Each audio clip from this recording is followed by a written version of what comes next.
Hey, I'm Emma. Welcome to Revenge Pulse, where every story hits different. Hit subscribe and let's dive in.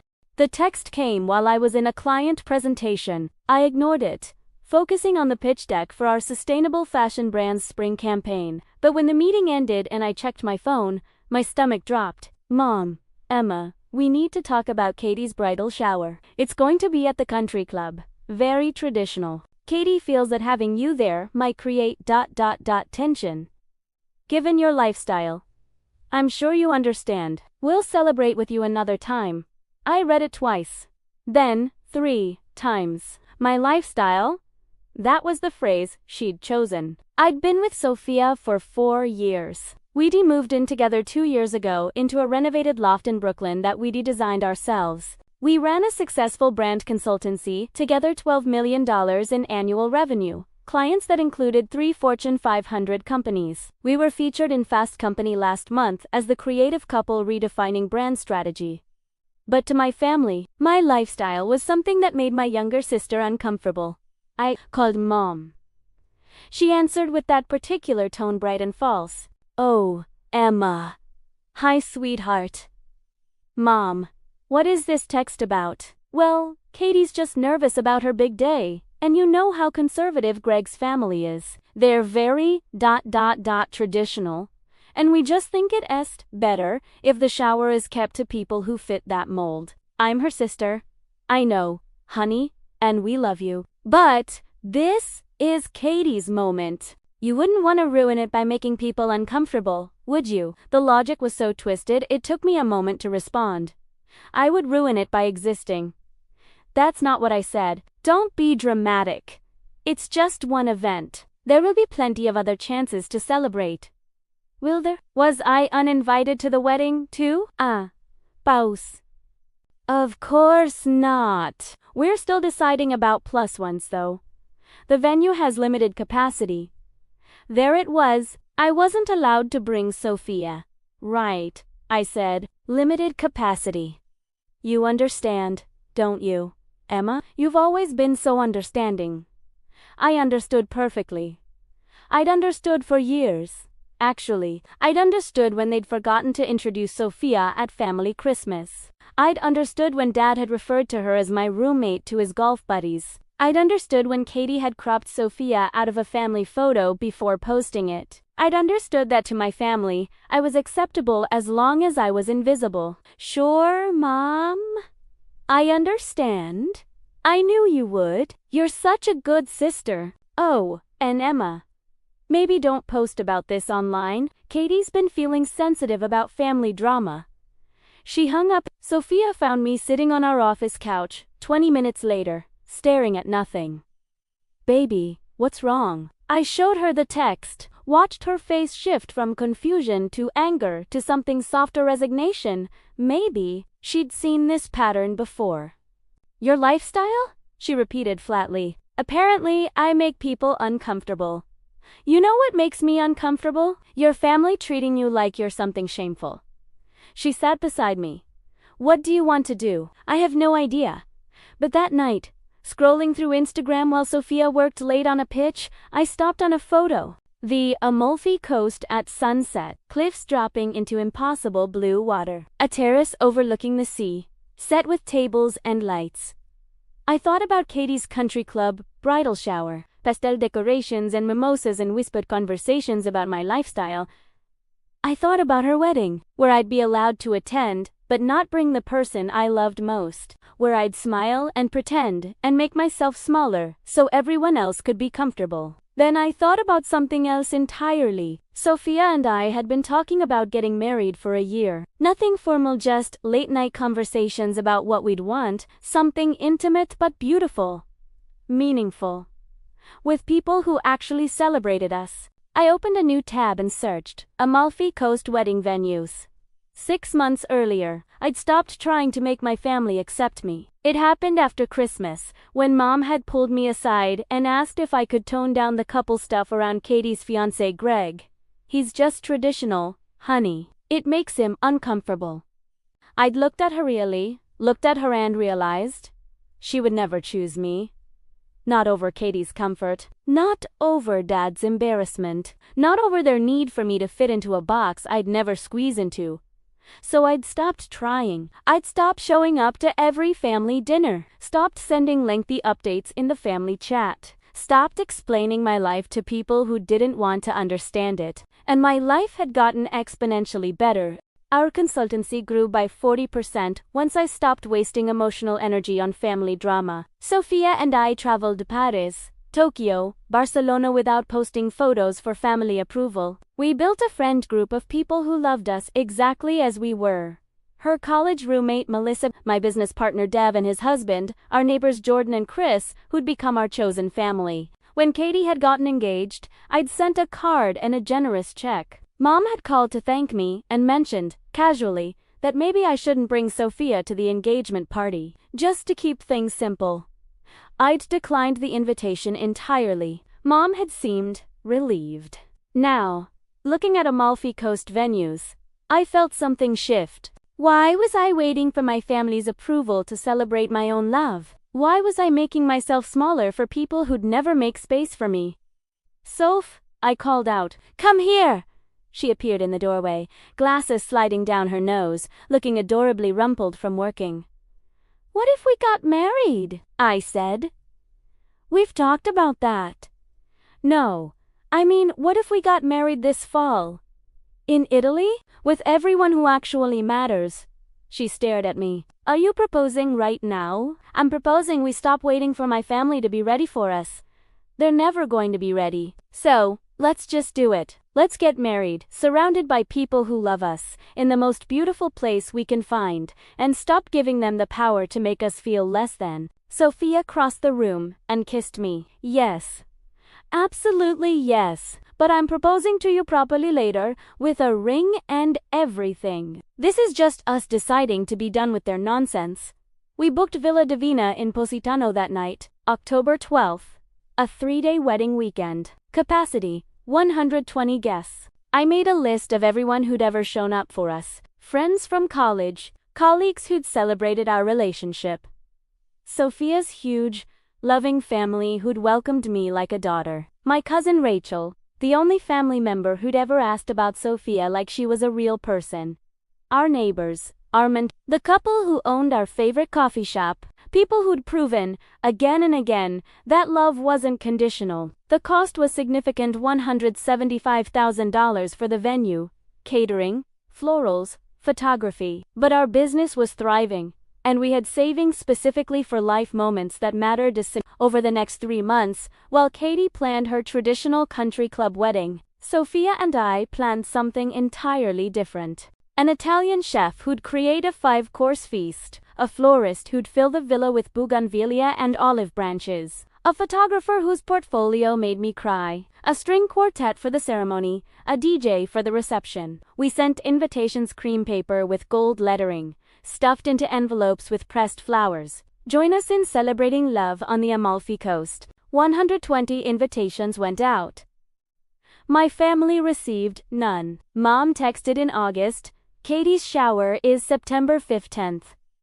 Just wanted to confirm you're okay with not coming. I replied, completely fine. I have other plans. Katie's wedding was October 20th, 8 days after ours. Mom sent me the invitation anyway, addressed only to me. No +1 line. I, RSVP, no.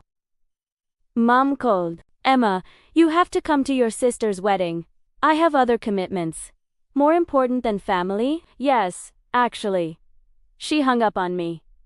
Sophia squeezed my hand. You okay? I'm perfect, I said.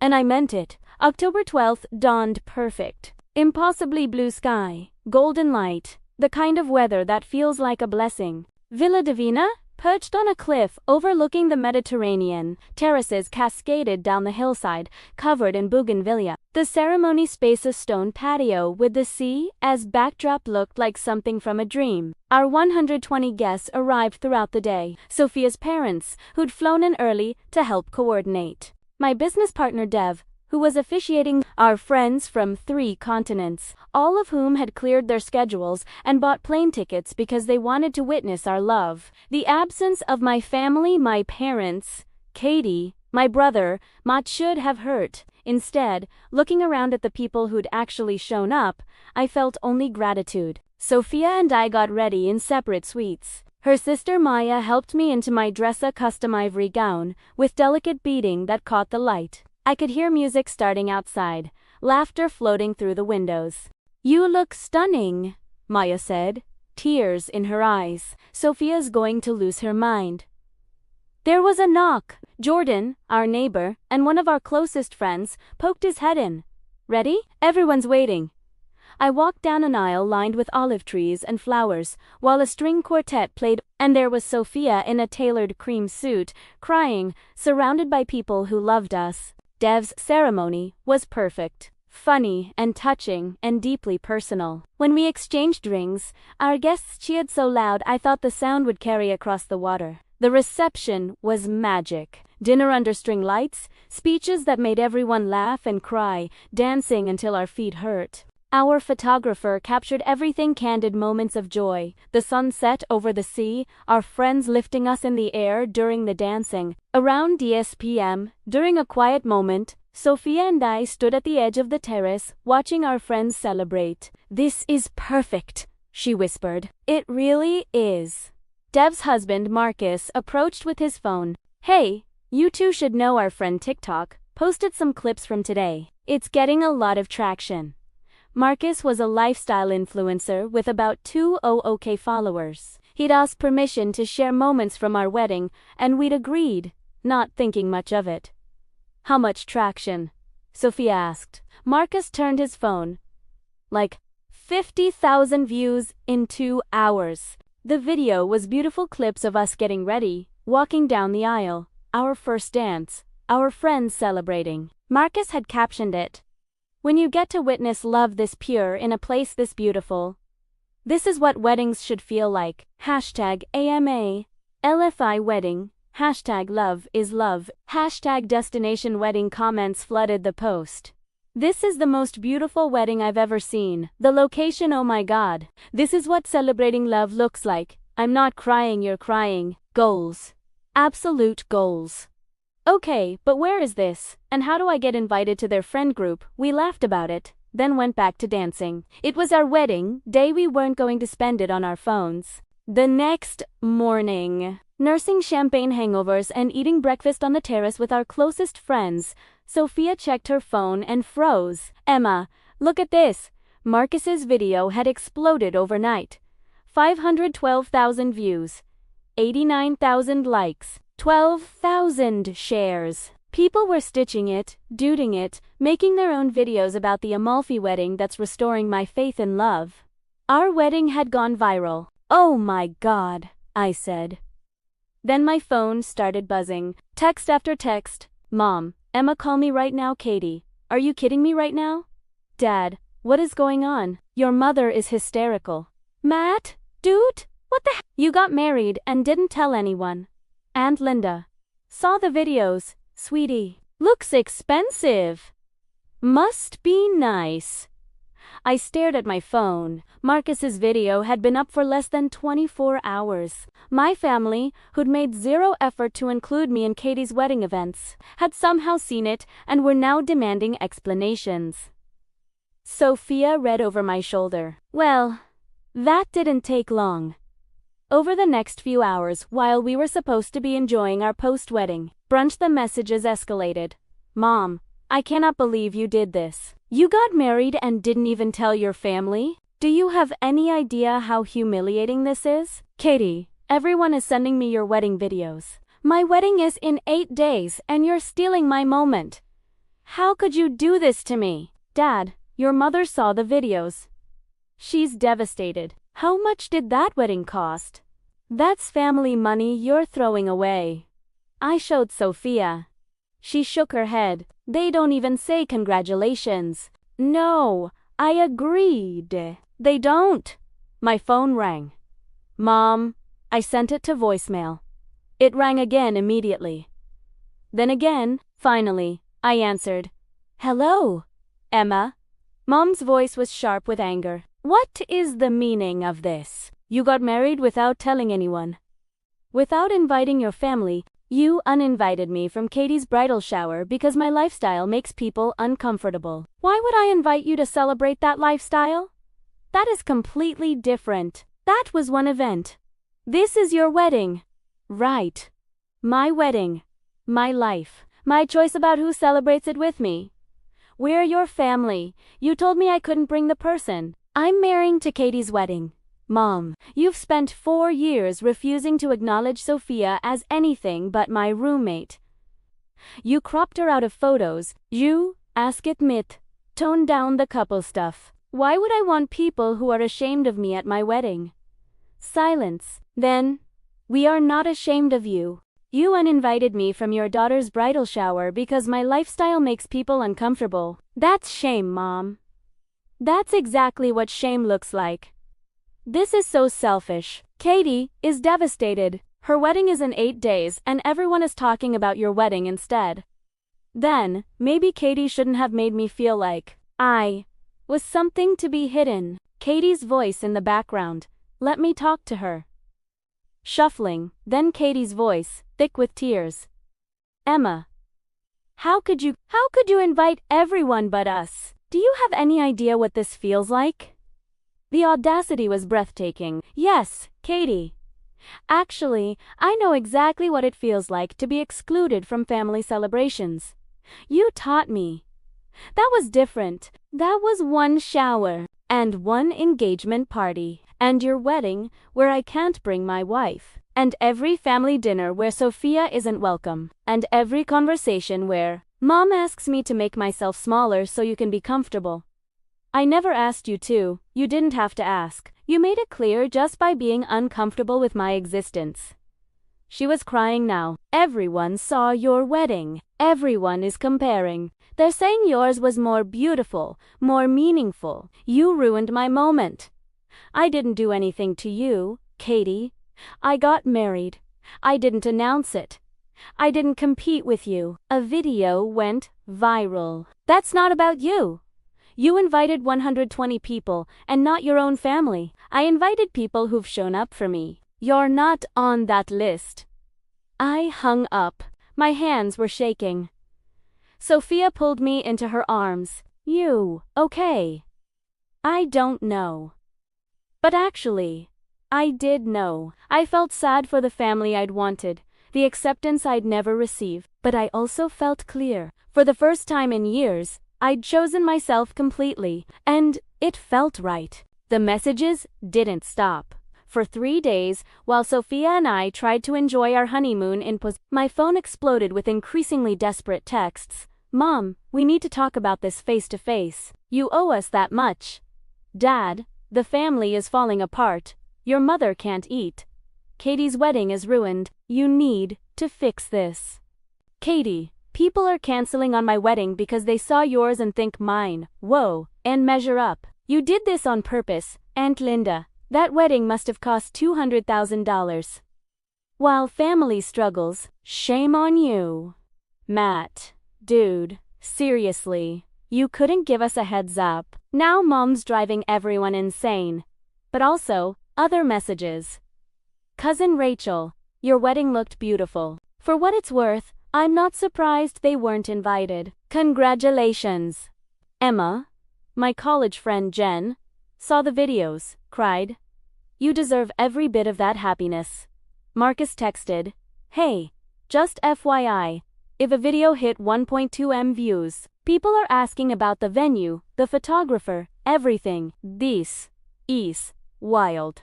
When Sophia and I returned to New York on October 18th, 2 days before Katie's wedding, Mom was waiting outside our building. We need to talk, she said. No greeting, no acknowledgement that we'd just gotten married. Sophia looked at me. I nodded. Let's go to the coffee shop. We sat at a corner table, me, Sophia, and my mother. Mom looked haggard, older than I remembered. How could you do this to your sister? She started. I didn't do anything to Katie. I got married. You got married without telling anyone. You excluded your entire family. You excluded me first, Mom. From Katie's shower, from being myself at family events, from bringing my wife to her wedding. That's not the same. It's exactly the same. You made me choose between being honest about who I am or being part of this family, so I chose honesty. Mom's eyes welled with tears. You've humiliated us. Everyone saw those videos. Everyone knows you had this huge, expensive wedding and didn't invite your own parents. Everyone also saw you didn't invite me to your daughter's bridal shower. Rachel made sure people understood the context. Mom's face tightened. Rachel had no right. Rachel told the truth. You uninvited me because my lifestyle makes Katie uncomfortable. That's a direct quote from your text. You're taking that out of context. Sophia spoke for the first time, her voice calm but firm. Mrs. Morrison, with respect, there's no context that makes that okay. You told Emma she wasn't welcome at family events because of who she loves. That's not out of context. That's just cruel. Mom turned on her. This is family business. You don't.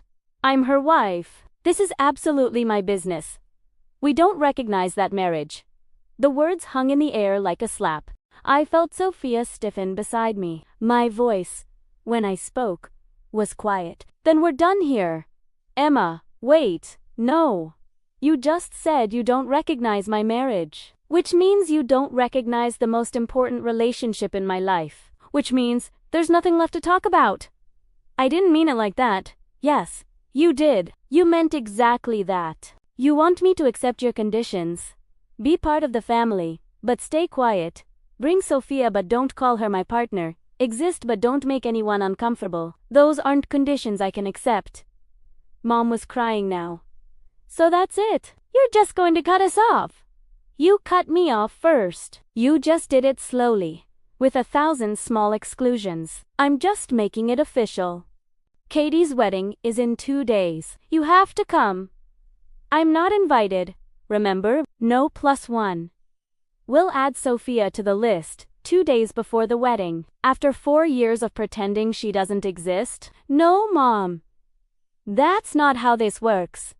So, you're choosing her over family. I looked at Sophia, my wife, my partner, the person who'd stood beside me through every family disappointment. Then back at my mother. I'm choosing people who choose me back. That's not the same thing. Dad appeared in the coffee shop doorway. He must have been waiting outside. He approached our table cautiously. Emma, please. This is destroying your mother. Can't we find a compromise? What compromise, Dad? Where I pretend I'm not married. Where Sophia comes to family events, but we don't hold hands. Where I make myself small enough to fit into your version of acceptable. That's not what we're asking. That's exactly what you're asking. It's what you've always asked. He sat down heavily. The wedding cost $175,000. We saw the vendor tags in the videos. That's money that could have helped this family. There it was. The real issue, how I spend my money, isn't your concern. It is when Katie's struggling with her business and your brother can't make rent. I've given this family over $80,000 in the past 5 years. Katie's business loans, Matt's rent, your medical bills, Mom, the car, Dad. I've helped, repeatedly. And I've never once gotten a thank you, just a requests. That's what family does. No. Family celebrates each other. Family shows up. Family doesn't uninvite you from events because you make them uncomfortable. Mom's voice was small. What do you want from us, Emma? It was the first time anyone had asked. I want you to be happy that I'm happy. I want you to meet Sophia and actually talk to her like she's a person I love. I want to exist at family events without feeling like I need to apologize for myself. I want you to stop treating my life like it's something shameful. We don't think you're shameful. You uninvited me from a bridal shower because my lifestyle makes people uncomfortable. Mom, you don't get to rewrite that now. Silence. Finally, Dad spoke. We don't know how to do this. How to be okay with ... This, then we don't have anything else to talk about. I stood up. Sophia followed. Emma, please. Mom reached for my hand. I pulled away gently. I hope Katie's wedding is beautiful. I really do. But I won't be there, not because I'm trying to hurt her. Bet because they learned that showing up for people who do you show up for you is just self-harm with better manners. We left them sitting there. Outside, Sophia was quiet. Finally, are you okay? I will be. That was brutal. Yeah, but necessary. She took my hand. I'm sorry your family is like this. I'm not. Not anymore, because it brought me here to you, to us, to a life where I don't have to hide. That's worth more than their approval ever could be. Katie's wedding happened. I saw photos on social media, traditional, elegant, exactly what she'd wanted. The comments were mostly congratulatory, though I noticed several people had mentioned that other Morrison wedding in Italy in company, so I felt a pang of guilt about that. 10 Let it go. I hadn't posted my wedding for competition. A video had gone viral. That wasn't something I'd controlled or intended. Mom texted once. A week later, Katie's wedding was beautiful. You should have been there. I didn't respond. 6 months later, Sophia and I celebrated our first anniversary back in Pussy. Just the two of us this time, staying at Villa Divina again, walking the same paths where we'd gotten married. Any regrets? Sophia asked one evening as we watched the sunset from our terrace. About marrying you? Never. About your family. I thought about it. The ache of exclusion had faded, replaced by something calmer. Not forgiveness, exactly, but acceptance. I regret that they couldn't be the family I needed, but I don't regret choosing myself. Choosing us. Building a life with people who actually celebrate it. Our friend group had only grown stronger. Sophia's family had essentially adopted me. Her parents called me their daughter. Her sisters texted me randomly to share memes and gossip. We had Sunday dinners with Dev and Marcus, game nights with Jordan and Chris, a whole community of people who loved us loudly and proudly. Marcus's wedding video had launched something unexpected. We'd gotten messages from hundreds of queer couples planning their own weddings, thanking us for showing them what celebration could look like without shame. Some had even chosen Villa Divina for their own ceremonies. You started something, Sophia said. People seeing that video gave them permission to have the wedding they actually wanted.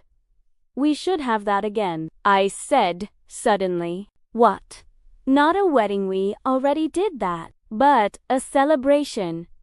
An anniversary party. Invite everyone who's shown up for us this year. Make it a tradition. Sophia grinned. I love that. Let's do it.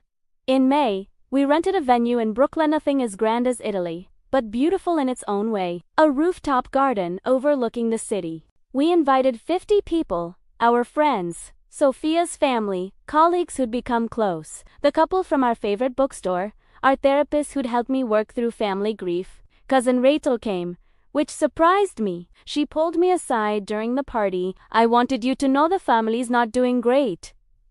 I'm sorry to hear that. Don't be. Katie's business failed completely. Your parents had to bail her out, sold their vacation condo to do it. Matt's still struggling. And everyone knows why you weren't at the wedding now. Mom tried to control the narrative, but I made sure people understood you'd been excluded first. I didn't know how to feel about that. Vindication, mixed with sadness. Aunt Linda asked about you, Rachel continued. She wanted to know how you afforded your lifestyle. I told her you earned it by not expecting other people to fund your life. I laughed despite myself. Do you miss them? Rachel asked. Sometimes. I miss the family I wanted them to be, but I don't miss the family they actually are. She nodded. For what it's worth, I think you did the right thing. You look happy. Really happy. I don't think I've ever seen you this relaxed around family before. That's because you're not like them. No, she agreed. I'm not. Later, watching Sophia dance with her sisters, seeing our friends celebrate us with genuine joy, I felt Dev approach. Happy? He asked. Incredibly. Your family reached out to me, you know, a few months ago. Asked if I could talk to you about reconciling. What did you say? I said you'd built something beautiful without them, and maybe they should focus on why that was necessary, instead of trying to guilt you into coming back. Thank you. That's what family does. He squeezed my shoulder. And Emma. This He gestured at the party. Our friends, the celebration. This is what love looks like. What they do, that's not love. That's control. Sophia appeared, pulling me onto the dance floor. As we moved together, surrounded by people who'd proven their love through action rather than obligation, I thought about that viral video. 512,000 views. It's over 1 million now, actually, with all the reposts and shares. People had watched us celebrate our love and seen something that resonated. The idea that you could build family from choice, that you could walk away from people who made you feel small, that celebration without shame was possible. My phone buzzed in my pocket. A text from an unknown number. Saw your wedding video last year. Just uninvited my parents from my wedding after years of them saying my partner wasn't good enough. Thank you for showing me it's okay to choose myself. Your happiness gave me permission to find mine. I showed Sophia. She smiled, eyes bright. Think we changed anything? She asked. I think we gave people permission to change themselves. The DJ played our wedding song, the same one from Italy. Our friends formed a circle around us, cheering, celebrating. Sophia pulled me close. No regrets, she whispered. I looked around at our chosen family, at the life we'd built, at the joy that came from being fully, unapologetically ourselves. Not a single one. My sister had called crying about exclusion, but she'd never understood that exclusion was a choice she'd made first. I'd just finally learned to stop choosing people who didn't choose me back. And on the other side of that choice was this. A life full of genuine love, celebration without conditions, and the kind of happiness that comes from being truly seen. There wasn't room for me at their table, so I built my own, and it was more beautiful than anything they could have given me because everyone there actually wanted me to stay.